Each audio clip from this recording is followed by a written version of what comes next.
Hi guys! Welcome back to our YouTube channel. Please don't forget to like, share, and subscribe para lagi kayong updated sa mga video na i-upload ko sa aming YouTube channel. Isang magandang araw po sa ating lahat, lalong-lalo na sa lahat ng ating mga lolo at lola dito sa ating bansa.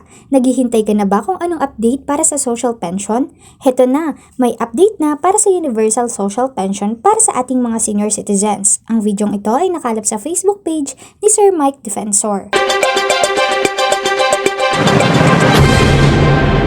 Ito naman, isa sa mga na-encounter ko. Sabi niya, bakit indigent lang ang bibigyan ng support? Kami naman, I was productive, nagbigay ako ng tax, tumulong ako sa gobyerno. Ngayon, senior citizens na ako, ang liit ng aking benefit sa GSIS, government employee siya. So, napakalit, hindi rin kaya. Ba't hindi ako isama sa benepisyo? Yan, hindi ko masagot noon. Sabi ko lang, nako, kasi po may batas. Yun na lang ang sagot ko parati. Yeah. Yes. Actually, ang isang move ng isang congressman na kaibigan natin Okay. is, Franklin, gumawa ka nga ng amendatory law sa 9994. Isalay na lang natin yung SSS at GSIS na tumatanggap ng 5,000 and below. Oo. Kasi definite na yung 5,000 ang tinatanggap, hirap yan eh. Oo. Sa medicine pa lang, Oo. aabot na ng 4,000, 5,000, 6,000. Okay. Medicine pa lang yan. May Okay. kakainin ka pa. Yes, di ba? yes. So, I'm saying, the law has to keep up. Kailangan ibahin ang batas. Ngunit, I will really have to salute the congressmen and the senators. Hindi ko naman kaya yan. Nasa executive branch ako. Tama. So, if we have to change the law, yung sagot mo ay madadala natin as, yeah, we have to change the law. But in the meantime, the law is hard eh. Oo. Ang sabi, wala kang source of income. No other source of income. Yes. Kaya, kung may SSS na nakakasingit or GSIS na nakakasingit, everyone will really complain. Ba't siya nakasingit? Di ba? Yes. Oo. So, yung indigent talaga is one of the practices in the world Okay. na ang Pilipinas is unique. Oo. Kasi talagang binibigyan ng indigent. Yun lang, dumarami yung indigent kasi yung ibang mahirap din dahil may income nga pero mababa pa rin is considered poor but not indigent from this definition. Okay, may nagtanong ito, I think more or less nasagot mo na, but to be precise, sabi niya, ang mama niya US citizen.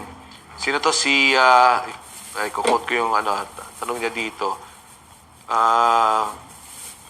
Sabi niya, ang mama ko US citizen, pwede ba daw mag-register dito at magkaroon ng benefit sa Pinas? Okay.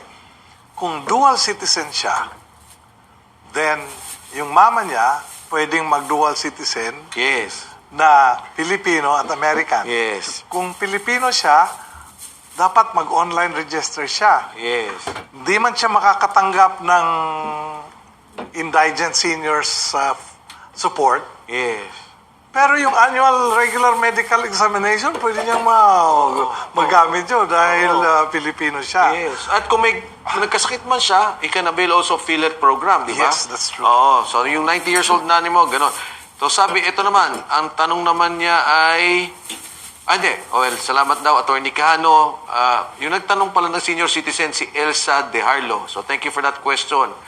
Tapos sabi niya, Attorney Cano, salamat sa yung pagtulong at pagpapalagay senior citizen. Yun, online registration mo, napakaganda daw. No? Actually, kanina binabanggit ko kay Attorney Cano, sana, again, I'm appealing to all the local governments, tulungan natin si yung National Commission of Senior Citizens, bigay natin yung datos, tulungan natin sila, magtulungan tayo magbigay ng datos. Opo. Kasi in the end, mas malaki matutulong sa local government eh. Yeah. Kung meron tayong datos na nandyan na sa atin, makakatulong natin for the benefits na pwedeng ma-avail ng ating senior citizens in their respective munisipyo, probinsya, or syudad. Yeah, importante ang data sharing. Oo. And there are local governments na makaka-afford.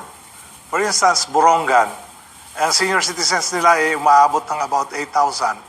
Ang binibigyan ng indigency ay 3,000 lang. Oo. But the mayor was so glad in saying na, yung diferensya, ako na, parang lahat na seniors makatanggap. Okay. And that's the beginning of universal pension for the seniors. Okay. Which is being proposed sa Congress at sa Senate. Oo. Na regardless of income, sana naman just paying respects to the senior, di ba, sa saluduhan lang, Yes, oo. will make the seniors feel good. Yes. Hindi naman malaking pera, ang importante lang, nasaluduhan yung senior, yun yung May universal. recognition sa kanila, may Opo. respeto. Sa ngayon, hindi pa siya aprobado. Okay. But a lot of people are really supporting it. Even the commission in its discussion says, this is good because it gives value to the senior citizens. Okay. But wala pa. Okay. Thanks for watching. Please don't forget to like, share, and subscribe.